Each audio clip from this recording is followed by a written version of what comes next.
अच्छा ये बताइएगा कि हम पाकिस्तान इंडिया कंटेंट पे हमारा ज़्यादा टॉपिक होता है। तो क्या रीज़न क्या है कि इंडिया जो इतने ज़्यादा तरक्की क्यों कर रहा है, उसके पीछे क्या वजूहत है?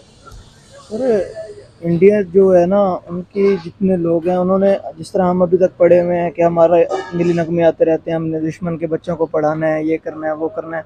हम सिर्फ कहते हैं इंडिया बहुत आगे निकल गया है इस फील्ड में। उनके आप जितनी भी बड़ी कंपनीज देख लें, टेक कंपनीज जिस तरह हैं, उनके सीईओज जो हैं वो इंडियंस हैं या उनको चला इंडियंस रहे हैं।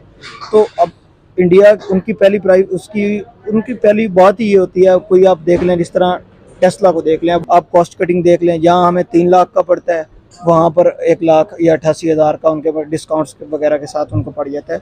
तो वो उनका ना ये मोटिव नहीं है कि हमने ये इस तरह करना है। वो सोचते हैं, एक चीज़ रखते हैं, अपना डिफेंस पे बजट लगाते हैं, लेकिन उन्होंने ये सोचा है कि हमने तरक्की करनी है जिस वजह से हम इनको पीछे करेंगे।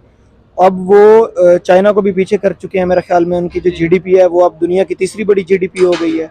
वो जब से यूक्रेन और रशिया का कॉन्फ्लिक्ट चला है ना, तो यूएसए ने सपोर्ट किया यूक्रेन को, तो रशिया ने इंटरनेशनल मार्केट में कहा कि हम डॉलर्स में अपनी ट्रेडिंग नहीं करेंगे। उन्होंने अपनी रूबल्स है मेरे ख्याल में उनकी करेंसी है रशिया की, उसने कहा कि तो मैं यूरोप ने पाबंदी लगा दी थी ना। तो वो इंडिया उसी का फायदा उठा रहा है ना, उसके रशिया के साथ ताल्लुकात अच्छे हैं, पाकिस्तान के भी होंगे अच्छे, वो लेकिन बहुत सस्ता ऑयल ले रहा है, इंडिया वहाँ से बिल्कुल सस्ता ऑयल लेके और यूरोप को सप्लाई दे रहा है। वो उन्हीं का फायदा उठाया जाए। इंडिया जो है ना, रशिया से अपनी दोस्ती जो है उसमें सस्ता लेके आगे उनको महंगा दे रहा है, डॉलर्स में दे रहा है, जो भी है।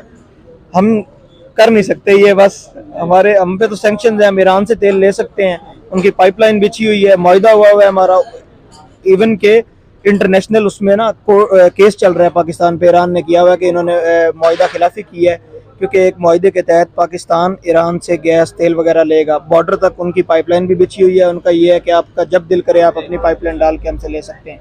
अगर हम वही उनसे लेना शुरू कर दें तो मेरे ख्याल में अगर हुकूमत 100 रुपये भी टैक्स रख दे तो 10-20 रुपये लीटर तेल होगा ऊपर, जितना हुकूमत 100 भाई वो कैसे होगा? वो तो देखिए इंडिया अमेरिका हमें इजाजत देगा तो तब है ना। हमारी फॉरेन पॉलिसी आपको पता है कि वो तो जैसे अमेरिका कहेगा उसने वैसे काम करना। थोड़ा सा ना अब ये तो चेंज करना पड़ेगा ना। अगर कर्जा भी उनका देना है और सुन्नी भी उनकी है, लेना भी तेल उनसे ही है, फिर आईएमएफ की भी शर्तें माननी है, तो हम और उस तरह उनके गुलाम होते जाएंगे ना। अच्छा ये बताएं, आपको पता है कि आईएमएफ से हमने कितने पैसे मांगे हैं?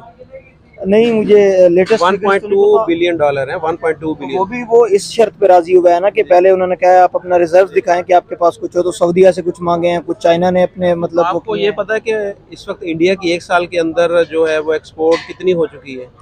नहीं, ये नहीं पता मुझे, लेकिन जितना मैं देख सकता हूँ हमारी जितनी जीडीपी चलती है ना, 750 बिलियन डॉलर। डॉलर जो है वो इस वक्त हो चुकी है। वो 900 बिलियन उनका टारगेट है। अब ये देखें, हम 1.2 बिलियन के लिए हो रहे हैं और उनकी एक्सपोर्ट देखें कितनी हो रही है। हमारा तो 85% बजट आर्मी पे चला जाता है। और दूसरा ये है कि इंडिया का जो टॉप पे है ना, वो उनका मेरे ख्याल में अभी अडानी आ गया है, अडानी ग्रुप का चेयरमैन है। तो उसकी जो वेल्थ है, या मुकेश अंबानी को देख लें, तो पाकिस्तान की जीडीपी अगर उसके मुकाबले में देखें तो वो ज़्यादा अमीर निकलता है। उनके तो बंदे हमारे मुल्क से अमीर है। तो बस हम जो है ना लड़ने पे तुले हुए हैं, हमारा और कोई इस वक्त वो नहीं है। अच्छा, आपका डिग्री कब कंप्लीट हो रही है? डिग्री साल रह गया मेरा एक। तो उसके बाद आपका फ्यूचर प्लान क्या है? इंशाल्लाह सीएसएस करना है। सीएसएस करना है, इस मुल्क के अंदर ही रह के सर्व करना है? बिल्कुल मुल्क में रहना, मुल्क से बाहर नहीं जाना। मुल्क से भाग जाना तो कोई बात ना हो ना। 8 लाख के करीब जो डिग्री होल्डर है वो मुल्क छोड़ के जा हाँ चुके हैं। बिल्कुल, इस दफ़ा जो है ना वो नंबरिंग ज़्यादा बढ़ी है, पिछले कई साल के मुकाबले में जंप लिया है, क्योंकि डिफ़ॉल्ट कर रहा था, डिफ़ॉल्ट कर गया, ये वो, तो इनसिक्योरिटीज़ काफ़ी हो जाती हैं, लोग छोड़ जाते हैं। छोड़ना नहीं चाहिए अपना मुल्क, लेकिन वो भी किसी ना किसी जगह ठीक आते हैं। कमाई अपना घर बार मुल्क से पहले आता है, तो बस।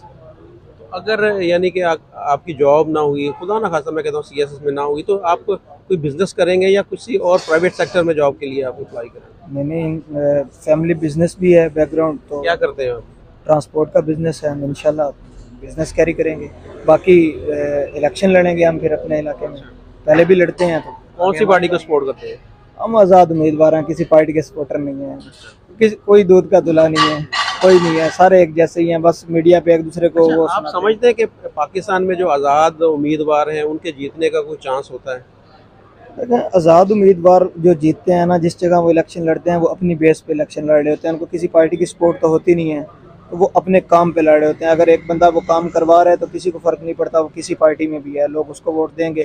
अगर कोई पार्टी का भी बंदा है और काम नहीं कर रहा तो लोगों को आजकल काम चाहिए, उनका काम होना चाहिए, तो वो पार्टी पाकिस्तान में ये नहीं कि वो लोग देखते हैं कि ये नून लीग का है या पीटीआई का, उसको वोट देते हैं नहीं, ज़्यादा। पहले बिल्कुल नहीं देखते थे। आज अब पीटीआई को लोग देखते हैं, इमरान खान की वजह से देखते हैं। वो फिर भी कैंडिडेट नहीं देखते कौन है, वो इमरान खान की वजह से पीटीआई को सपोर्ट करते हैं कि ये बंदा जीतेगा तो पीटीआई हुकूमत में आएगी।